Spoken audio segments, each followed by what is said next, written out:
It is my pleasure to welcome you to the third section of the crash course Marketing, Market-Oriented Business Management.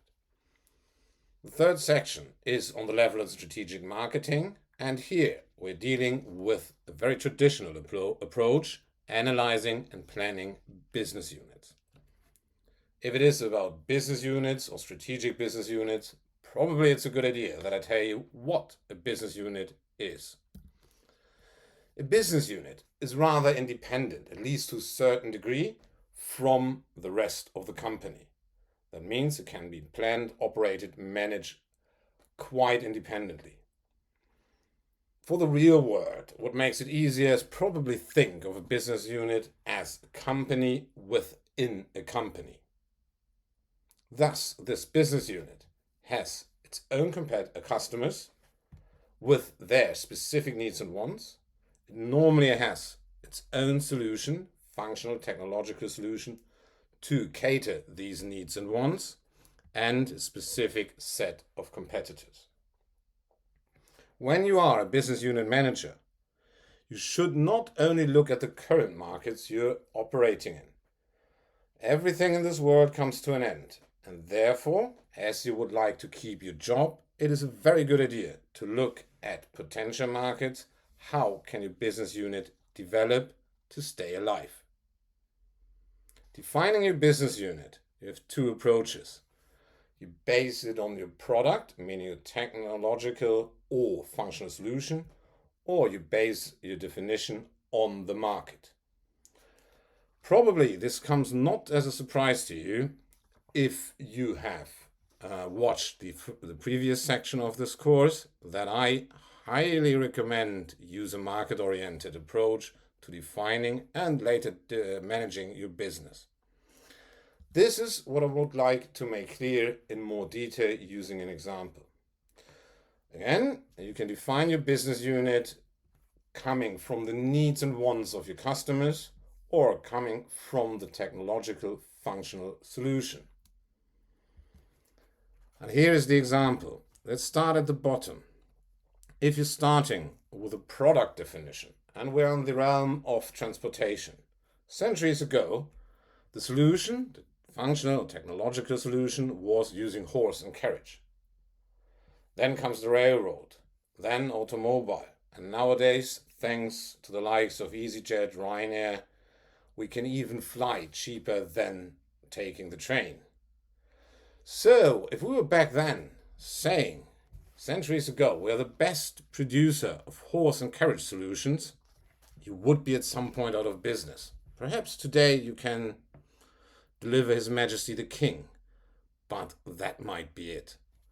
The same with the railroad. If you're only focused on railroad solutions, you're missing completely out on other forms of transportation. Thus, it is much better to say we are giving the best transport for people so that they can get with ease and comfort from A to B. Then you have the flexibility in your mindset to change if the market or the technology changes. What are the key tools to analyze and plan a business unit? You might say there are two categories or two sections you need to go through. It's the portfolio analysis, which aims to select the business units you want to invest to, the business units you want to manage. And then for each business unit, you need to define a strategy and, of course, beforehand, analyze this business unit. First, let's start with a portfolio analysis. Here we have matrices, and this is sort of the traditional portfolio analysis, if you will, and we have a value analysis. Arguably, the widest spread portfolio analysis is the Boston Consulting Group matrix. On the x-axis, you have the relative market share. This is defined by your own revenue divided by the revenue of your strongest competitor. So how strong are you in the market compared with your strongest competitor? This gives you an idea how your competitive strength is. On the y-axis, we have the market growth. So how much is the market growing? That tells you what is the potential in the market. Can we make business there or money there in the future? If you divide these two dimensions into low and high, then you have 4 quadrants, and each quadrant has a norm strategy. On the top left, you have the question marks. So the relative market share is low, but the market growth is high. That means we're performing relatively poorly in this market, but there's a huge potential. So what you should do is select a few business units that are in this quadrant and then invest and build them up. If the relative market share is high and the market growth is high, that means we are a very, very strong player in this market. We are the number one. And there's a future for this market. The market is growing. Happy days, seventh heaven. These are our stars. So we want to hold our position, and of course we want to make money and get some profits out. If market share is high, still happy days there with regard to our competitive position, but the market growth is low. That is not so happy days. This is what we call cash cows. Sooner or later, this business unit will be gone. Therefore, we should take the profits and reinvest them into other business units, most likely the question marks, so that we build out of the question marks another star. Finally, very unhappy days, low market share, we're performing poorly, the market is not growing, that is a lost cause. These poor dogs we should eliminate because we're not strong there and we will not make any money in the future. This portfolio analysis, the BCG metrics, you can bring in or match with the product life cycle. So at this point, I need to introduce the product life cycle before I show you how the BCG metrics and the product life cycle go together. Here is the example of the typewriter. So within the product life cycle, you have 4 phases: the introduction phase, the growth phase, maturity phase, and the unfortunate decline. As I said earlier, everything in this world will come to an end. The typewriter was invented somewhere towards the end of the 19th century, so it was slowly introduced. Then, roughly the first half of the 20th century, there was a massive growth. After the Second World War, and it was the maturity phase, it was plateauing out. Every office, every secretary had a typewriter. The market was saturated. And then for the typewriter, unfortunately, the personal computer arose and came into play. And now with the personal computer in the 70s, latest the 1980s, the typewriter lost its purpose for nearly all here, you can probably say all of the offices and also private persons. So now being a typewriter producer is not a good business to invest in. And what normally happens?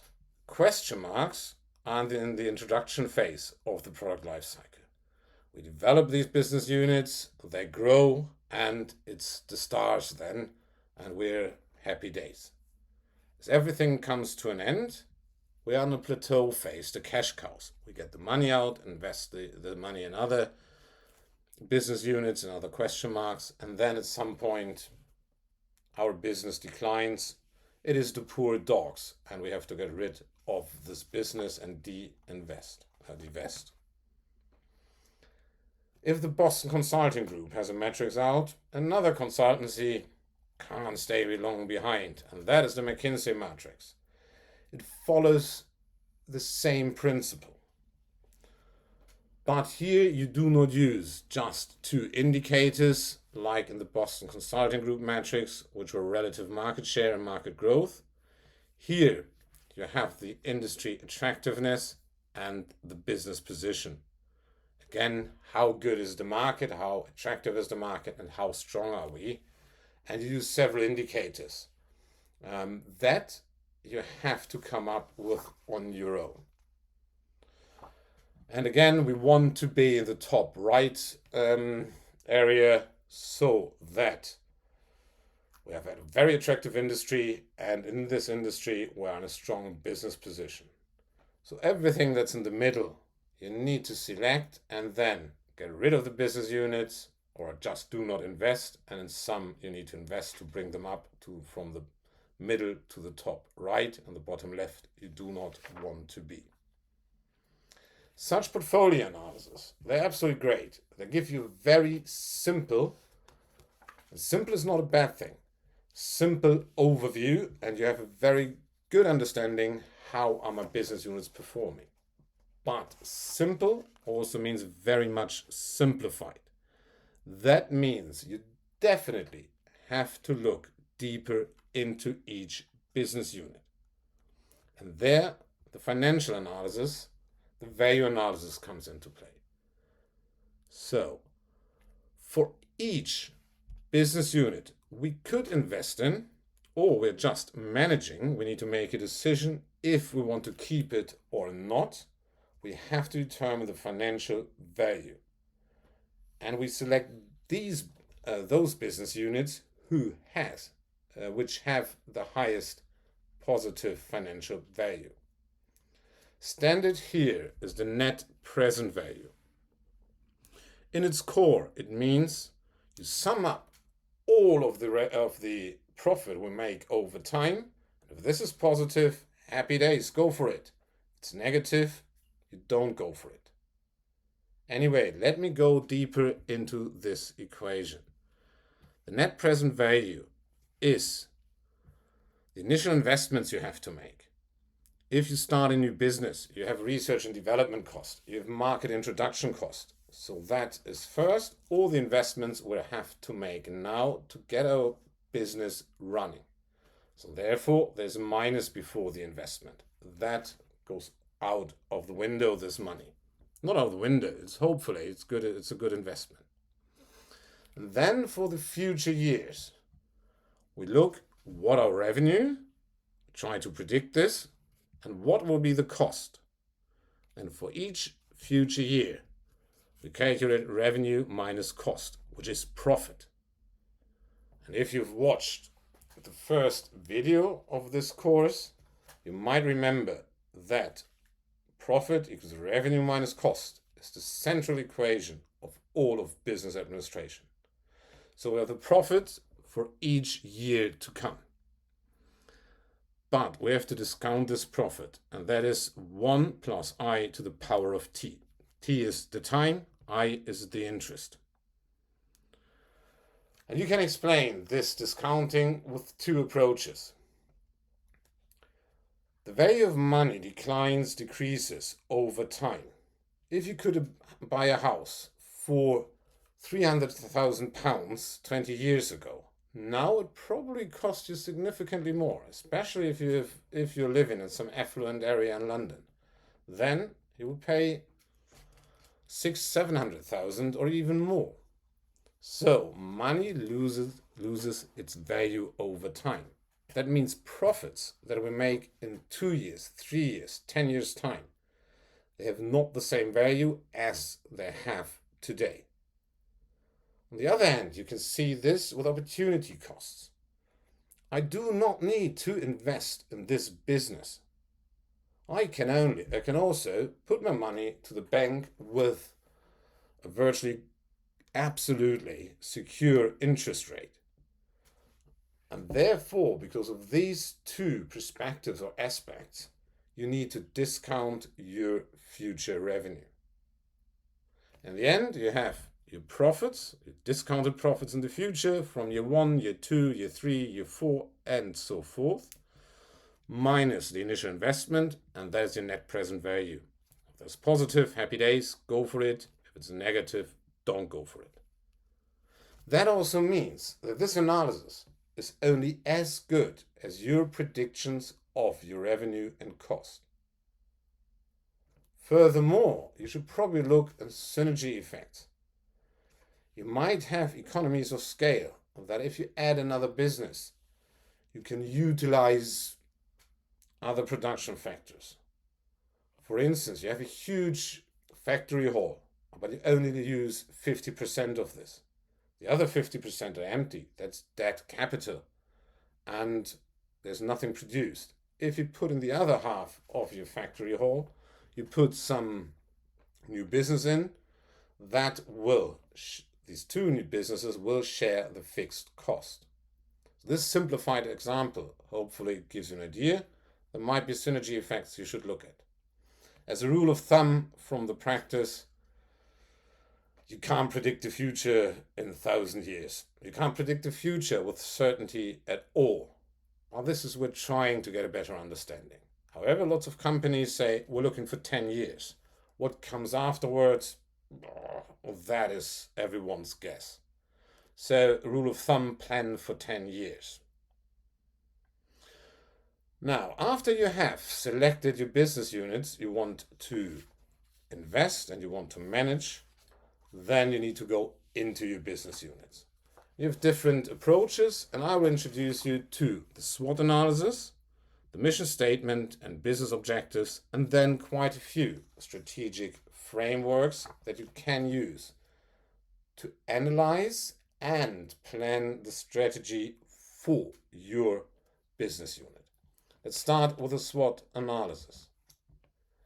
The SWOT analysis is a great tool to give you an overview of your internal situation and your external situation, so that from there you can deduce strategies.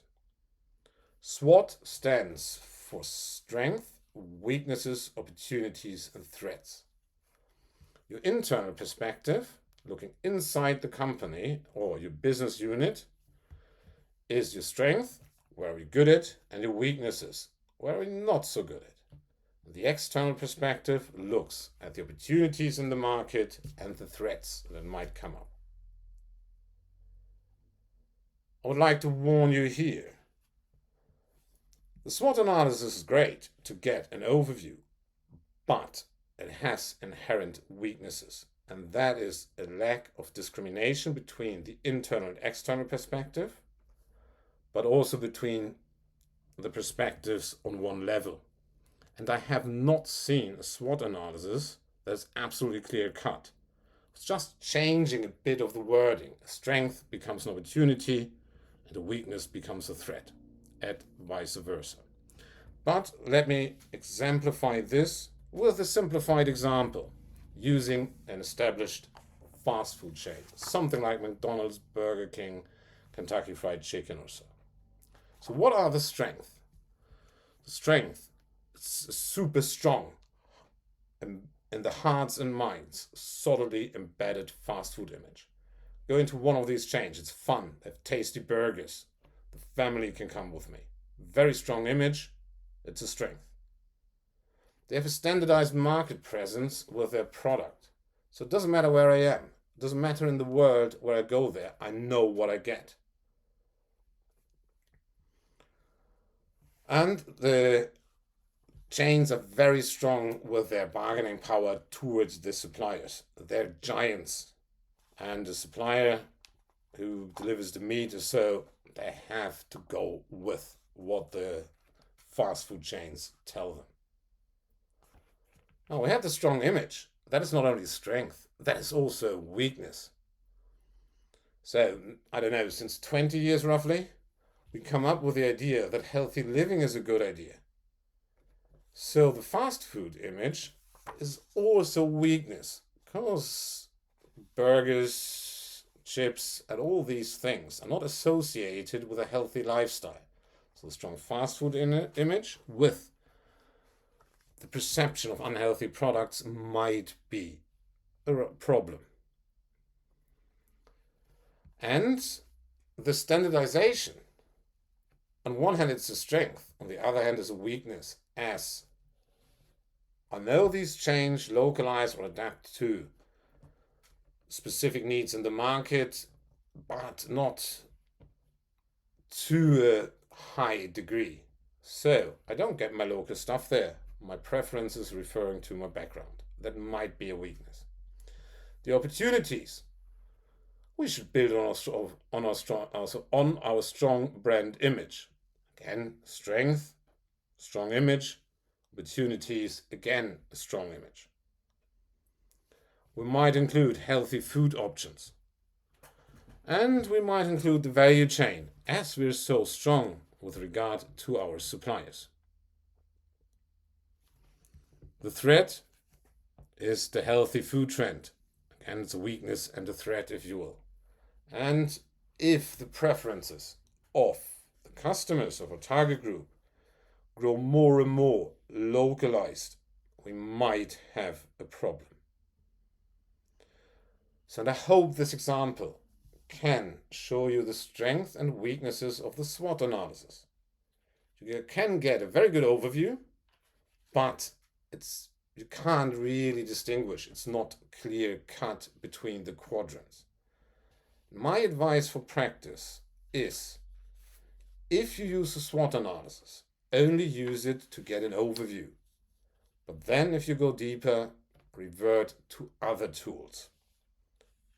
And the other advice is, if you're studying, if you're a student, and you have to write an academic research paper in your assignment, in your thesis, whatever you have, and it has academic standards, never use the SWOT analysis, as it is not absolutely, it might be comprehensive, but it's not conclusive or absolutely conclusive.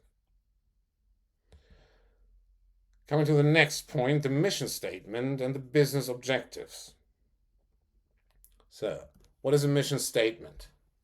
In a mission statement, we state who is our customer, what is of value to our customer, and for this value, what is our technological functional solution.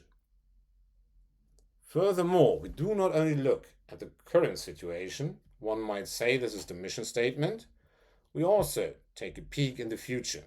What do we want to achieve? And then we have to state, who will our customer be? What will be of value to our customer? And what will be our technological functional solution? How will we evolve? And the good thing about such a mission statement, if it's short, concise, to the point, and of course meaningful, is we have an internal perspective, our employees, they all know what we promise to the market and what we are obliged to do. So with a strong mission and vision statement, everybody within the company or within the business unit knows what to do. The external perspective, the customer, is also quite important, and a mission and vision statement can serve well here. The customer knows what I can expect. I know, this is a great company, this is a great business unit or brand. I go there because I know what I can expect. So this might be a very strong tool to have everyone on board knowing what to do, and on the external side, the customer knows what to expect. When is such a mission or vision statement strong? Stay on the strategic level and have a long-term view. Do not go into every little technology operational detail. Keep it simple and strong. It needs to be short. 1 page, that is it. Perhaps 2, but definitely not more. Ideally, 1 page and everything is on there.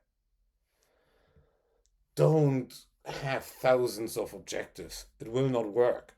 Keep it simple and strong, as said before. A limited number of objectives, and have your major values of your business unit, company, or brand in there, and the main strategies, meaning the ways how you go to or come to your objectives, or the principal guidelines how you get to your objectives. Our mission, we have a mission and a vision statement. So the mission statement is, what is our business now? The vision statement is what will our business be to look into the future. What I recommend, there are multiple approaches, but what I recommend, you start with your mission statement. You develop your mission statement looking at the customer, what is of value to him, and what's our solution so that he can enjoy this value. Then you deduce the vision statement. Where do we want to go with regard to customer, the values, the benefits, and our solutions? Thirdly, you have to go through an iterating process to secure that mission and vision statement are consistent and are working together. Such a mission and vision statement you can have on several levels. That might be on the company level, that you have a corporate mission statement for the overall concern. You can have this for every business unit.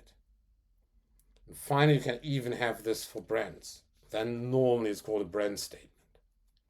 Here again, I advise you, or I recommend, a very similar approach. First, a deductive approach from the general level to the specific level, top down. You define the corporate mission statement first, go through the business units, and then end up with the brands. And you have a bottom-up way afterwards that you check, do all the brand statements actually fit or match the strategic business unit mission statements and the company mission statements. And that is then an iterating process that you have to follow in the end.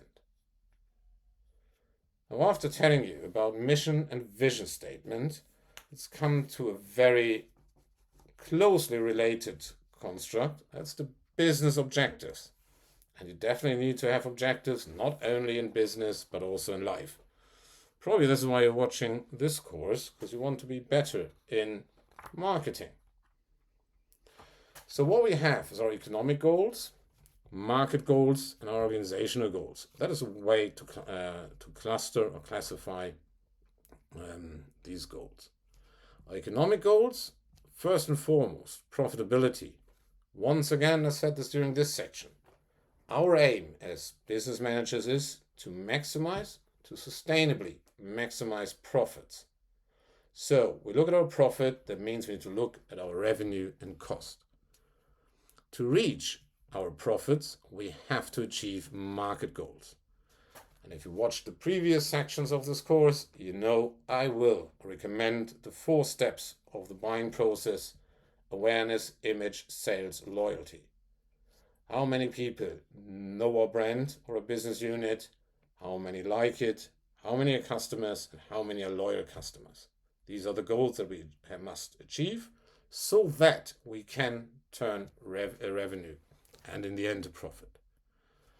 Finally, the organizational goals. How is our process organization? What is our technological solution to reach our market goals? Again, what are the quality criteria? As you can see here already, I have structured these goals hierarchically, and that is what is strongly recommended when setting up business objectives. What you also should do, you should quantify these objectives. We want to improve our profit. Then £1 more profit will have an improvement. What is that? Clear objectives. Revenue should go up by 10%, or brand awareness should go up by 20%. That is our objective for the next year. These objectives, they need to be realistic. If you say we want to double our market share in the next year, in most markets, that is unrealistic thinking. That will never happen. So, realistic goals. They should be ambitious. That is fair enough that someone who works for a company puts a bit of effort in. But the employees, your employees need to be able to reach these objectives. So the objectives need to be realistic. And they need to be consistent. To give you an example, normally what does not work is being the cheapest provider, having the lowest prices and the highest quality in the market. That normally does not work. Just think of a marketing campaign out that says highest quality. We put so much effort in research and development and testing the products the best you can get. Then the sales force goes out and tells the customer, look what I have here. You won't find a lower price. That doesn't work together. So have consistent objectives. Hierarchical objectives which are quantified, ambitious but realistic, and consistent. Finally, let's come to the strategic frameworks.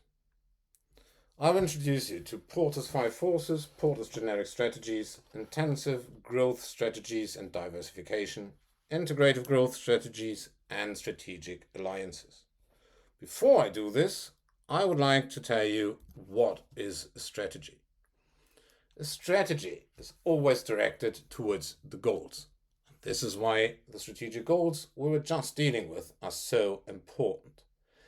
A strategy is the fundamental guideline, if you will, the framework how to reach your strategic goals. And the strategy, therefore, is not a short-term thing. It is direct in the medium and long term. When I was in university, I learned a strategy is at least looking at 5 years. Nowadays, with this fast-paced world, perhaps you might argue strategies have a shorter time horizon. Important caveat before I introduce you to all of the strategic frameworks that I have picked for this crash course. A strategy must be individually tailored to your specific situation. All these frameworks, there might be a starting point, but more likely than not, you cannot apply these strategic frameworks one-to-one to your individual situation. However, as I said, it's a good starting point. We start here with Porter's 5 forces. This is an approach to analyze an industry. You look at 5 forces, and the center, your industry rivalry. How strong is the competition within your industry? You look at your suppliers. How strong is the position of the suppliers? And of course, how strong is my position to get good deals with them? On the other hand, you of course look at your customers as your target group, the buyers. How strong is their position? Might they be a threat, or can we do whatever we want with them? Furthermore, you look at the substitutes. How can our product be substituted by other products that are not directly in the industry? And how easy is it for new players to enter the market? I'd like to try to make this approach clear with an example. And again, it's a fast food chain. So the likes of McDonald's, Burger King, and Kentucky Fried Chicken. Look at the industry first. So the consumers have low switching costs. They can just walk across the road and go to a competitor.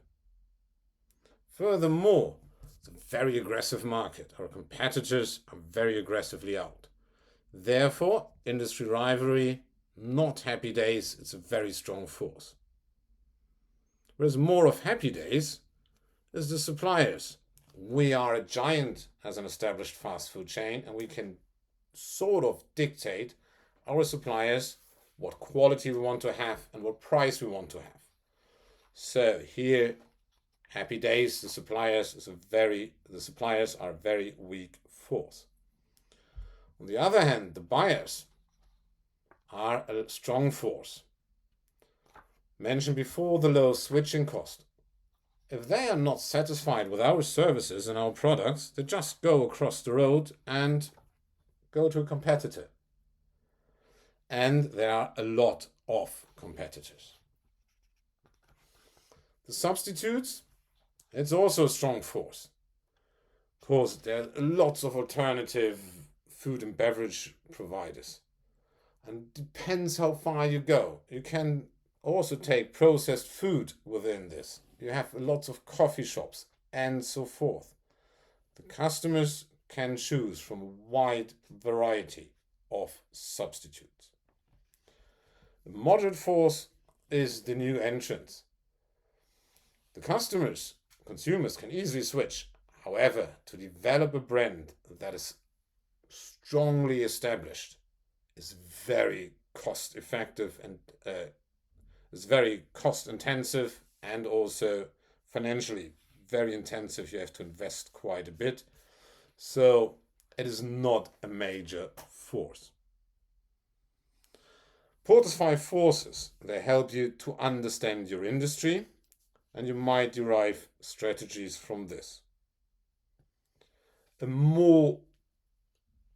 A stronger focus on what to do is Porter's generic strategies. The first important thing, and probably the more important axis here that I mentioned, is the competitive advantage you're looking for.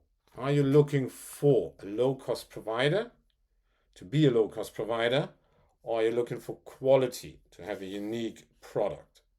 Furthermore, you can look, do we want to go in broadly or very narrowly, to focus on a niche or focus on a larger segment, even the full market? Let's have a look at the competitive advantage. You either go into the market as a cost leader with very low prices, and then also you need to have your cost on the production side and distribution side very low, or you go in with differentiation. You can also say you're a quality leader. And the same you can do for a broad market or a narrow segment or a niche. According to the theory, where you do not want to be is in the middle, some hybrid of cost leadership and differentiation. That is called stuck in the middle or caught in the middle, and it is assumed that you will fail and you're in this position. However, I would like to tell you, when we're coming to creating new business ideas, I will introduce you to the Blue Ocean strategy, who actually says, no, one can combine the cost leadership approach with the quality leader approach. However, in established markets, this holds true more often than not. Anyway, let me give you an example, and that is air travel. The cost leadership are the ones like EasyJet or Ryanair. Whilst differentiation, we're looking for high quality and a good experience for our travelers, for our guests, something like British Airways, Lufthansa or Emirates. They are, all what I've mentioned here, they're covering a broad market or targeting a broad market with low cost preferences and rather quality preferences customers. You can also say, what do we have on the narrow approach, the niche approach? A private jet carrier. So I, as a professor, cannot afford hiring a private jet to flying wherever I want to go in the world. So you need to have a bit more money with a very small, therefore you have a very small target group.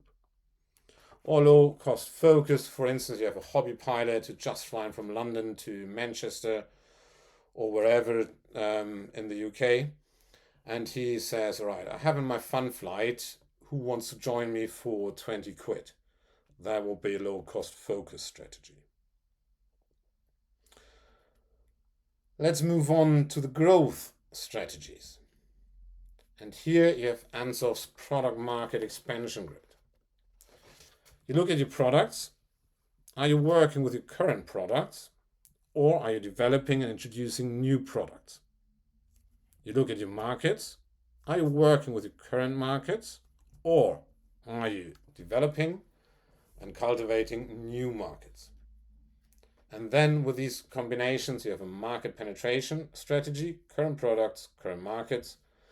If you go with new products in your current market, it's a product development strategy. Current products in a new market, market development strategy. And finally, new products, new markets would be called diversification. Also, let me give you an example. I believe a very realistic one.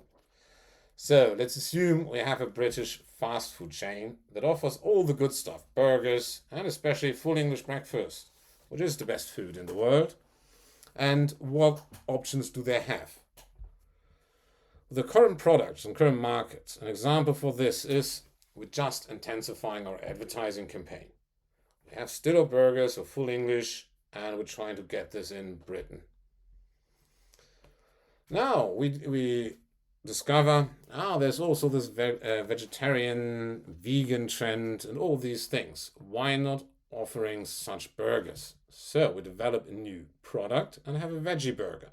That will be product development strategy. Now, highly realistic. We have a current product, a good full English breakfast. I would like to teach the French what is good food. So we open our restaurants, our fast food restaurants, with the same menu in France. And that is entering the French market, new markets. Diversification might be we're opening high-end restaurants with a different menu on the high street. Completely different market. That is what you would call differentiation. You do not need to only grow your own business. You can grow, let's say, within the value chain of your business. And that is integrative growth. On the top here, you see the value chain. The supplier, simplified value chain, there might be more steps. The supplier gives some material, component parts, and so on to a manufacturer. The manufacturer delivers his product to the retailer, and the retailer sells it to the customer. We can distinguish between forward and backward integration. Forward integration, a manufacturer buys a retailer. Perhaps don't take this literally. He can also control the retailer because of his power in the market and his strength in the market. So the manufacturer buys or controls the retailer. There's a forward integration. A backward integration means a retailer buys or controls a manufacturer. Through such vertical integrations, forward and backward integration, we want to maximize our profit. Because everyone in such a supply or value chain would like to make a profit. And if we cover more steps there, of course, we have the chance to make more profit. But we need to be able to do this, have the competencies, and of course the means. And on the other hand, we have more control over the value chain and can design it as we wish, what we think is best to reach the customer in the end. Apart from vertical integration, there's also horizontal integration. That is when a company buys competitors or synergistic companies that are on the same level of the value chain. So examples are Google purchased YouTube in 2006 or Facebook purchased Instagram in 2012. Again, you want to maximize your profits through a wider market coverage.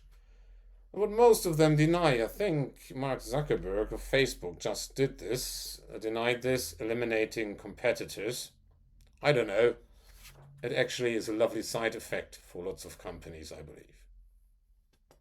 Finally, you do not need to necessarily buy another company. You can also form strategic alliances. And that is on all levels of the marketing mix, a product or service alliances. Then two or more companies join forces and have a complementary and combined offer to the market. For instance, airlines, they often team up with credit cards. And then you can have airline points, miles, or what you have there. Pricing collaborations. And again, airlines. If you take some flights, at the end you get the offer to have a special deal for a rental car or a hotel in your target destination. Promotional alliances. The company carries the promotion for another company. For instance, a supermarket advertises the products from its assortment, and then as a side effect, the supermarket also promotes the producer brands.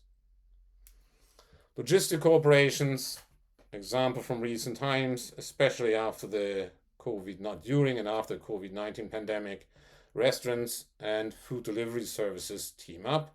So the food delivery service fellows collect the food from the restaurant and delivers this to the customer. And finally, buying cooperatives. 2 or more companies come together to have a better bargaining power on the market to buy the raw materials or their products they need for their end product. An example would be small groceries that join forces into a buying cooperative. That was analyzing and planning business units, the rather traditional approach. The next section is about creating and managing brands. Until then, I wish you all the best and say bye-bye for now.